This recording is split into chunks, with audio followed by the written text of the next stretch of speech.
अगली कड़ी में मैं बुलाना चाहूंगा आदरणीय प्रोफेसर राजेंद्र यादव जी को, जो कि एमिनेंट एक्स साइंटिस्ट हैं, बहुत ही प्रमुख DRDO संस्था से।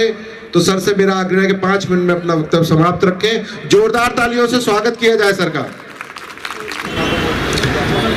Thank you, sir.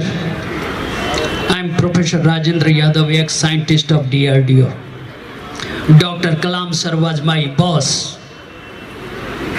भाई जी, लेकिन मैं कुछ कहने से पहले मंच पर आसीन हमारे जितने अतिथिगण हैं, मैं उनका हृदय से स्वागत करता हूं। बेटा वो ला दे, और वो ला दे। सभा में जितने विराजमान हैं, लेडीज एंड जेंटलमैन, आपको मैं हृदय से सम्मान करता हूं।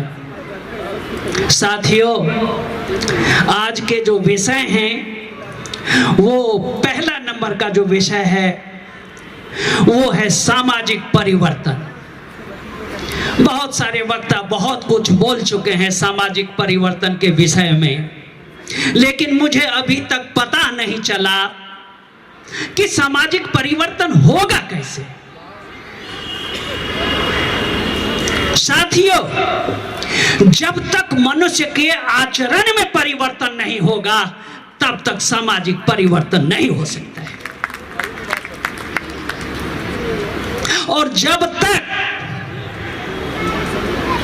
उसका आदर्श नहीं बदलेगा, तब तक उसका आचरण नहीं बदल सकता है। इसलिए सामाजिक परिवर्तन के लिए सबसे जरूरी है कि उसके आचरण में परिवर्तन हो, और उसके आचरण में परिवर्तन होने के लिए जरूरी है कि उसका आदर्श में परिवर्तन हो। अगर आपका आदर्श फर्जी है तो आपका समाज फर्जी समाज बनेगा। हमारा आदर्श आज कौन है? हम फर्जी राम को आदर्श बना लिए।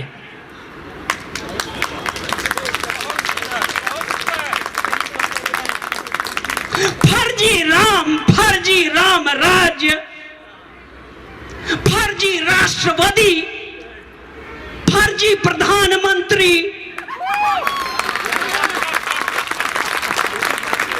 कागजी प्रधानमंत्री, कहता है सबका साथ और आसमान अकेले करता है।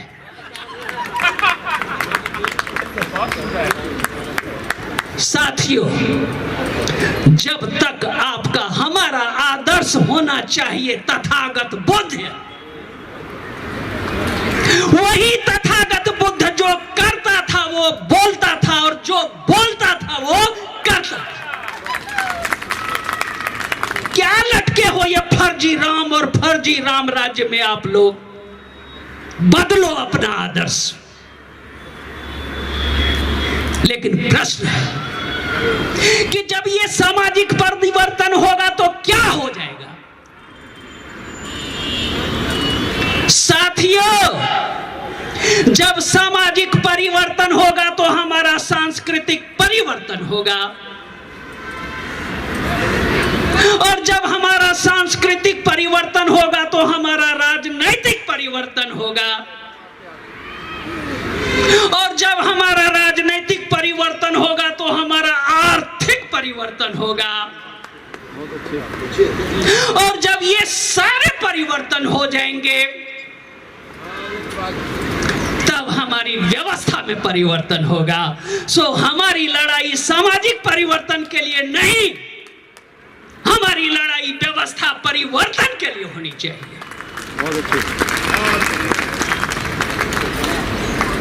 आज जिस व्यवस्था में हम लोग जी रहे हैं वो व्यवस्था हमारे लायक नहीं है। इस व्यवस्था ने हमको गुलाम बनाया है। साथियों, इस गुलामी की व्यवस्था को तोड़ करके हमको समता मूलक समाज की स्थापना करनी है, और इसके जड़ में है साथियों कि हमको अपना आदर्श बनाना होगा। महात्मा बुद्ध हमारे आदर्श होंगे, बाबा साहब अंबेडकर हमारे आदर्श होंगे, छत्रपति साहू जी हमारे आदर्श हैं, महात्मा फूले हमारे आदर्श हैं, ये हमारे आदर्श हैं। That is number 1। Number 2 is जातिगत जनगणना। साथियों, आर्टिकल 340 में बोला था कि चिन्हित करो कि कौन कौन लोग पिछड़े। सर प्लीज थोड़ा टाइम का So sir, I am going to finish it within 2 or 3 minutes. Actually, I have to touch all these 3 points. These are very important points, please. 2 minute में आप प्लीज कंक्लूड कीजिए। So जातिगत जब जनगणना होगी तो हमारी पहचान होगी, जब हमारी पहचान होगी तो हमारी संख्या का पता चलेगा, जब हमारी संख्या का पता चलेगा तो उसके अनुसार नीति निर्धारित होगी, नीति का निर्धारण होगा, बजट होगा, बजट जब होगा तो हमारे ऊपर खर्च होगा और हमारी उन्नति होगी। और इस चीज को कौन नहीं होने देता है? साथियों, हम लोग बहुसंख्यक नहीं हैं, हम लोग बहुजन नहीं हैं, हम लोग इस देश के मूल निवासी। जो कहता है ये बहुजन है, बहुसंख्यक है, नहीं। ब्राह्मणों ने हमें शूद्र कहा, अति शूद्र कहा, हमने मान लिया। मुगल आया, हमको कहा कि ये हिंदू है, हमने मान लिया। लेकिन न तो हम हिंदू हैं और न शूद्र हैं, हम इस देश के मूल निवासी हैं। और हमारी लड़ाई विदेशियों से है।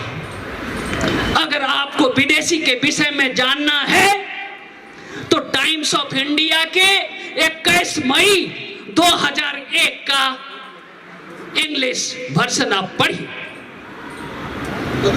तो साथियों, ये तो हुआ जनगणना के विषय में। निजीकरण, थर्ड पॉइंट, निजीकरण।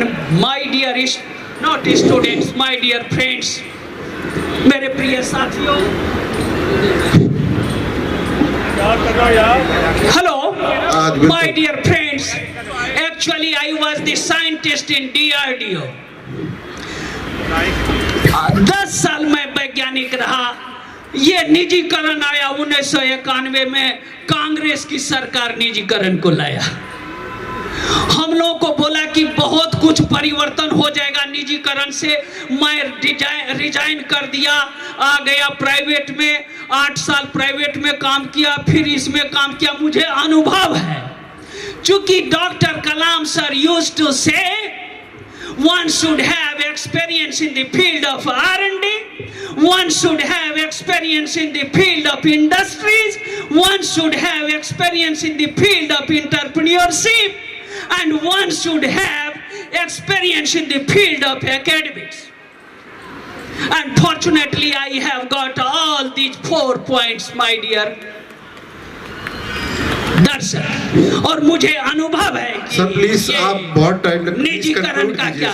Sir, I don't want to take your much time. You have already taken much of the time. My sincere thanks to the darshak who has listened me. Thank you so much. Thank you. God bless you. Thank you.